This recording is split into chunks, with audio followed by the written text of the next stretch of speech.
শুভ সকাল বন্ধুরা, কেমন আছো তোমরা সবাই? আশা করছি সবাই খুব ভালো আছো, আমিও খুব ভালো আছি। আমি অপর্ণা, একটা নতুন ব্লগে তোমাদের সকলকে জানাই অনেক স্বাগত। যে যেখান থেকে ব্লগটা দেখছো তোমাদের সকলকে জানাই অনেক ভালোবাসা, বড়োদেরকে আমার প্রণাম। তো চলো, সকালে উঠে শুরু করে দিয়েছি সকালের বাসি কাজ। সকালের বাসি কাজ বলতে ঘর ঝাড় দেওয়া, উঠান ঝাড় দেওয়া, সকালের বাসি কাজ যেগুলো থাকে সেগুলো তো আমাদের সাধারণ গৃহস্থ বাড়ি করতেই হয়। তো সেগুলোই আমি রোজ করি। তো যেদিন মনে হয় যে তোমাদের সঙ্গে একটু শেয়ার করি তো সেদিন করি। এগুলো রোজ দিনের কাজ করতেই হয় সকালে উঠে। তো সকালে উঠে আমি ঘরগুলো সব ঝাড় দিয়ে নিয়েছি, নিয়ে আবার উঠানটা ঝাড় দিতে চলে এসেছি। আর তোমাদের তো দেখালাম যে আমার পদ্ম গাছে কুড়ি এসেছে, একটা কুড়ি বড় হয়েছে আর দুটো ছোটো। তো গত বছর লাগিয়েছিলাম, তো গত বছর ফুল হয়নি, তো এইবার লাগিয়েছি আবার নতুন করে। তো এইবার দেখছি কুড়ি এসেছে। তো অনেক দিনের পরিশ্রমের ফল, এটা সফল হয়েছে। পরিশ্রম বলতে গাছটাকে লাগানো থেকে তাকে যত্ন করে বড় করে তোলা অনেকটাই পরিশ্রম থাকে। যারা আমার মতন গাছ ভালোবাসো, যারা গাছ লাগাও, তারা অবশ্যই জানবে যে কতটা পরিশ্রম করতে হয় গাছের পিছনে। আর এখন আমি সকালে ঝাড় দেওয়া কমপ্লিট করে চলে এসেছি। এই যে বাসি দুয়ার, যেটা বাসি দুয়ারে নাতা দেওয়া হয় বা মোছা হয় সেটাই। তো বাসি দুয়ার মুছে নিতে হয় সকালে রৌদ্র ওঠার আগেই, এটা আমাদের হিন্দু বাড়ির নিয়ম। তো আমিও সেটাই করে থাকি, পরস্পর দেখে আসছি মা ঠাকুমা, আমার শাশুড়ি মাকে, তো সবাইকে দেখেছি, আমিও করি এটা। এভাবেই সবাই করে, আমিও করি, এটাই নিয়ম। তো চলো করতে থাকি কাজগুলো। আর এই কাজগুলো করার পর কতগুলো থালা বাসন আছে সেগুলো ধুতে হবে। আর থালা বাসনগুলো রাত্রিবেলা আমি ধুয়ে রাখি বেশিরভাগ দিন, কিন্তু যেদিন অনেকটা রাত্রি হয়ে যায় সেদিন আর ধোয়া হয় না। অনেকটা রাত্রি হয় কবে বলো তো? যেদিন আমার ছেলের পড়া থাকে প্রাইভেট রাত্রিতে, ওরা আসতে প্রায় 10টা বেজে যায়। তো আমাদের খাওয়া দাওয়া করতে করতে 11টা বেজে যায়। আমি সন্ধ্যাবেলায় খেয়ে নিই, কিন্তু আমার ছেলের, তোমার দাদা ভাইয়ের সেই অল্প দু একটা থালা বাসন আছে, তো সেগুলো ধুয়ে নেবো। আর এই যে এদিকের ঘরের দুয়ার যেটা, সেটাও আমার মোছা হয়ে গেল। এবার আমি উঠানের মাঝখানটা একটু মুছে নেবো, তো তারপরে থালা বাসনগুলো ধুয়ে নেব। আর এখন সকালে রৌদ্র ওঠেনি, আবহাওয়াটা এত সুন্দর না, কাজ করতেও ভালো লাগে, কিছু মনেই হয় না। আর একটু পরেই তো গরম শুরু হয়ে যাবে, এত রোদ, খুবই গরম পড়ছে এই কদিন। আর প্রচণ্ড গায়ে ঘাম হচ্ছে এই গরমে, তো আমার গায়ে তো মনে হয় যেন বেশিই ঘাম হয়। তো তোমাদের দেখিয়ে নিলাম আমার সব কাজ হয়ে গেছে এদিকে। আর এই দেখো, আমার পাতাবাহার গাছটার অনেকগুলো নতুন পাতা ছেড়েছে। তো এখন আমি চলে এসেছি থালা বাসনগুলো ধুয়ে মেজে পরিষ্কার করে নিই। আর এই যে বাইরে মোটরটা বসানো হয়েছে, জল উঠছিল না বলে, তো মোটর চলছে, এখন জল ভরতে হবে, তার জন্য একটু শব্দ হচ্ছে। তো তোমরা প্লিজ কিছু মনে করো না, চলো আমি কাজগুলো করে নিই।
তো সব কাজ কমপ্লিট করে গরম জল নিয়ে চলে এসেছি। দেখো, সকালটা শুরু হয় আমার গরম জল দিয়েই।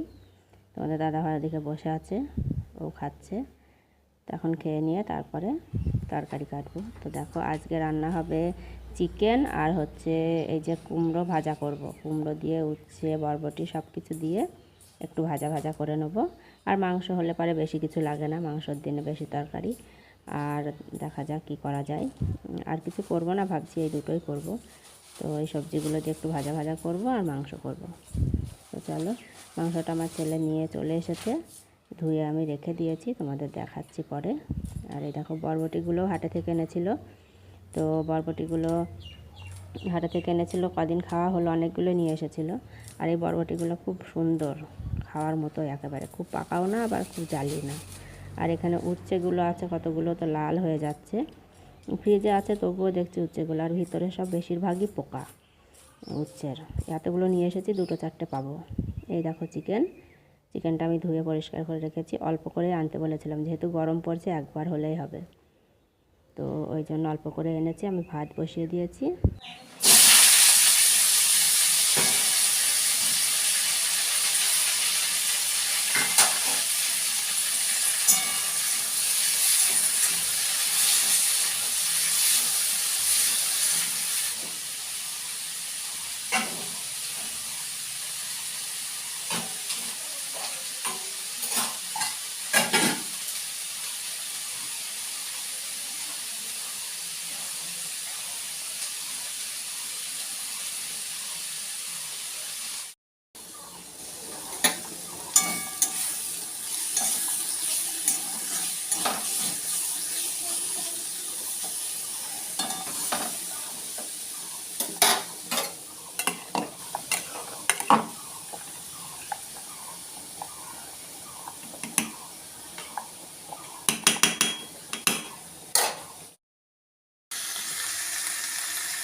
আমার রান্না কমপ্লিট। এই দেখো এখানে চিকেন হয়ে গেছে, আর এখানে ওই যে সবজি ভাজা, আর এখানে ভাত। তো এবার আমি স্নান করতে চলে যাব, আর স্নান করে তারপরে পূজা দিয়ে নেব। তো দেখো আমার স্নান করা কমপ্লিট। আমি এখন যে নাইটিটা করেছিলাম সেটা মেলে দেবো। এখানে এখন প্রচণ্ড রোদ, শুকিয়ে যাবে, অন্যদিকে দেওয়ার আর দরকার হবে না, এখন ঘরে মেলে দিলেও শুকিয়ে যাবে।